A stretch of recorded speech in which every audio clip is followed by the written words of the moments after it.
नाज़रीन, मुल्की मईशत की ये सूरत हाल है कि पाकिस्तान दिवालिया होने के दहाने पर खड़ा है।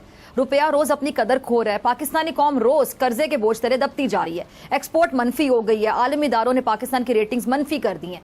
एक सवाल जो हम सब पाकिस्तानियों के जहन में है, भारत जैसे ममालिक को इतने बड़े इजलास की मेज़बानी सौंपे जाना और ऐसे हालात में सौंपे जाना, कश्मीर तो चले एक तरफ, उसको तो हम डिस्कस कर ही रहे होते हैं। शेर दिल लोगों का मुल्क है, शेर दिल लोगों का।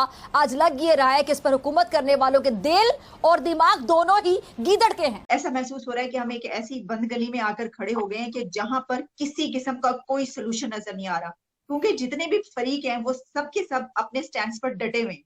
और इमरान खान ने जो स्पीच की है वो भी आपने सुन ली। सर फरमाइएगा कि क्या कोई रास्ता नहीं निकल रहा? कैसे देख रहे हैं? देखिए, पिछले दिनों में जो 3-4 चीजें हुई आलिया, मुझे जो मेरी थोड़ी सी असेसमेंट है कि खान साहब के जो वो है थिंग्स आर मेल्टिंग नाउ। मैं उस पे बात करना चाहता हूं। पिछले हफ्ते 10 दिन में आपने देखा होगा, सबसे पहले आजम नजीर तारड़ साहब ने एक प्रेस कॉन्फ्रेंस की और उन्होंने एक ऑफर की कि जी बैठे तो बात करें। उन्होंने कहा ये कैसा वजीर आजम है, 3.5 साल इसने शेक हैंड ही नहीं किया। फिर उसके बाद इनकी टीयर 2 की तरफ से उसका रिस्पॉन्ड भी आया, टीयर 2 लीडरशिप जो थी उस पर। और जो कल की जो इनकी स्पीच है, मैंने उसको बड़ा एनालिसिस किया वर्ड बाय वर्ड।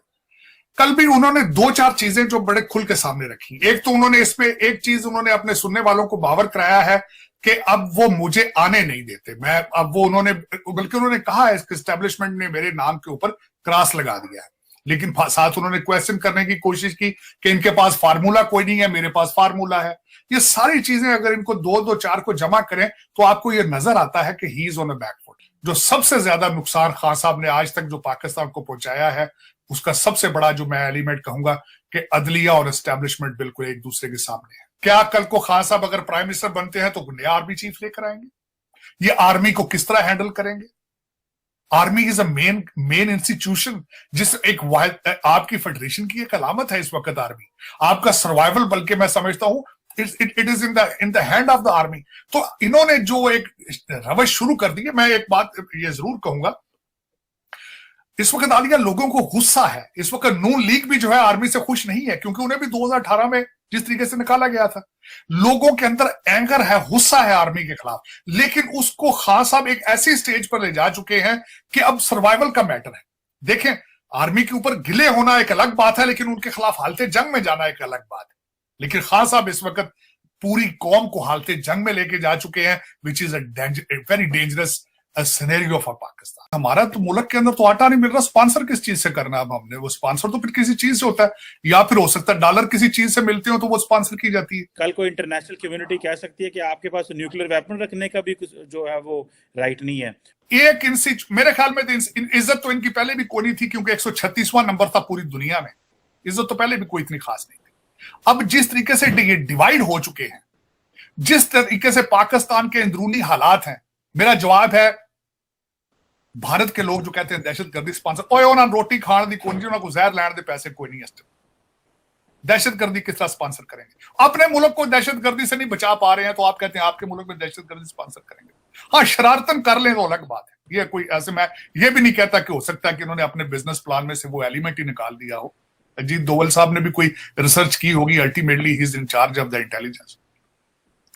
लेकिन चीमा साहब, जो हालात हैं इस वक्त जुडिशरी के, जिस तरीके से जुडिशरी की इज्जत तार तार है, जिस तरीके से वहां पे शोर है कि ये 3-5 का रौला है या 4-3 का रौला है, हर जलसे में, हर मीटिंग में ये डिस्कस हो रहा है 4-7-3-2। तो और दूसरा जो एक ऐसी अरब के साथ जुड़ते थे तो वो भी खत्म हो गए, चूंकि उन्होंने एक तरह का अपने आप को डिक्लेयर कर दिया।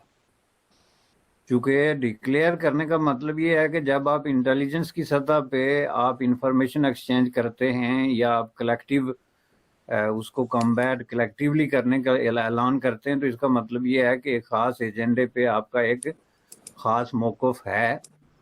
और जाहिर है कि आप दोनों देखते हैं कि इंडिया को अगर दहशतगर्दी का सामना है या सऊदी अरबिया को दहशतगर्दी का सामना है तो दोनों एजेंसीज जो है उसका साथ देंगे। इंडिया की भी बात की तो एक सवाल ये पैदा होता है कि इंडिया में पैदा होने वाला बच्चा, हम देखते हैं वर्ल्ड बैंक जो पाकिस्तान को अक्सर खैरात देता है उसका सीईओ बनता है। हमारे अगर वजीर आजम की बात करें वो भी भिखारी है, यहाँ पे पैदा होने वाला बच्चा भी भिखारी है।